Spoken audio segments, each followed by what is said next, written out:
Loh, John.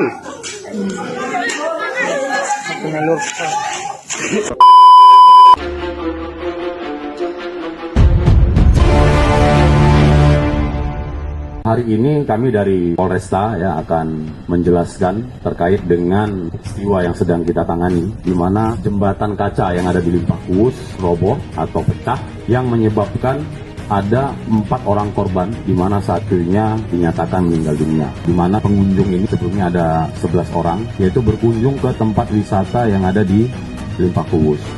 Dan mereka kebetulan menggunakan wahana degeong, dan kemudian mereka bersuah foto di sana. 7 orang sudah lewat, kemudian tinggal 4 orang, mereka masih bersuah foto. Pada saat bersuah foto, kaca tersebut pecah. 2 orang itu masih di hitungan, dan 2 orang lagi itu terjun ke bawah. Satunya luka dan satunya dinyatakan meninggal dunia setelah dibawa ke rumah sakit. Dari hasil olah TKP, ya kami menemukan bahwa di pintu masuk degeong tersebut itu tidak terdapat papan pengumuman ataupun himbauan-himbauan ketika pengunjung atau wisatawan akan masuk ke jembatan kaca tersebut. Kemudian juga dari hasil olah TKP kami menemukan kanal C, jadi menghubungkan 2 jembatan, ada seperti kanal C dan kemudian itu dilas.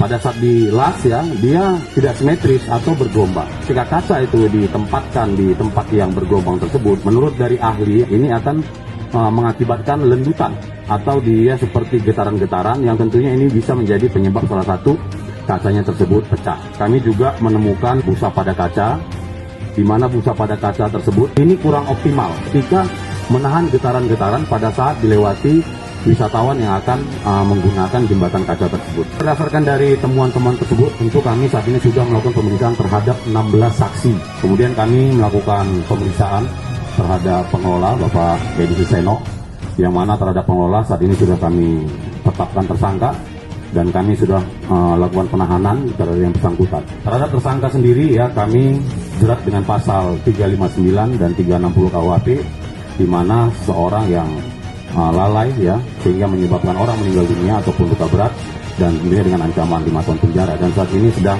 menjalani proses penyidikan di Polresta Banyumas. Berdasarkan praduga kaca itu kan punya daya dukung, jadi kapasitas dukung kaca ini sudah di bawah beban yang bekerja. Misalnya kapasitasnya dia 100 kg, yang beban yang bekerja itu 110, maka dia akan pecah.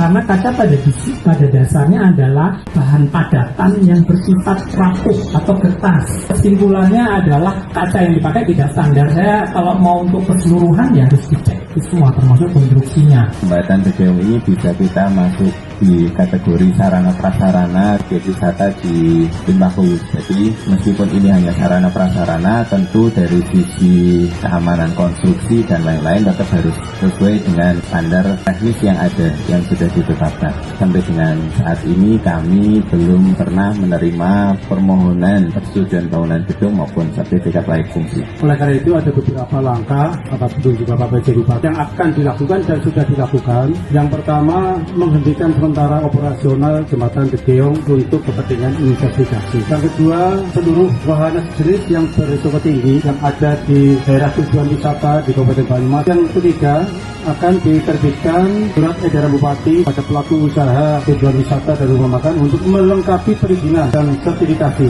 Karena itu dalam seperti ini perlu adanya total koreksi terhadap wisata-wisata bangunan-bangunan yang ada di Baden. Kemudian terkait jembatan, tadi sudah pasti apa yang disampaikan bahwa itu adalah tidak punya izin, tidak bersertifikasi, baik bahan pengelola, apalagi safety pengamanan tidak ada. Dengan demikian, ini sebetulnya tidak akan terjadi kalau memang sejak awal sudah ada suatu informasi.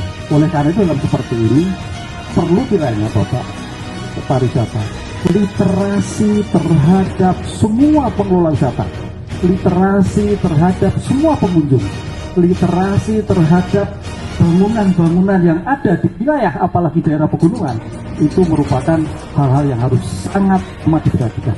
Karena apa yang terjadi? Yang salah adalah pengelolanya. Sebetulnya sejak awal harusnya diantisipasi.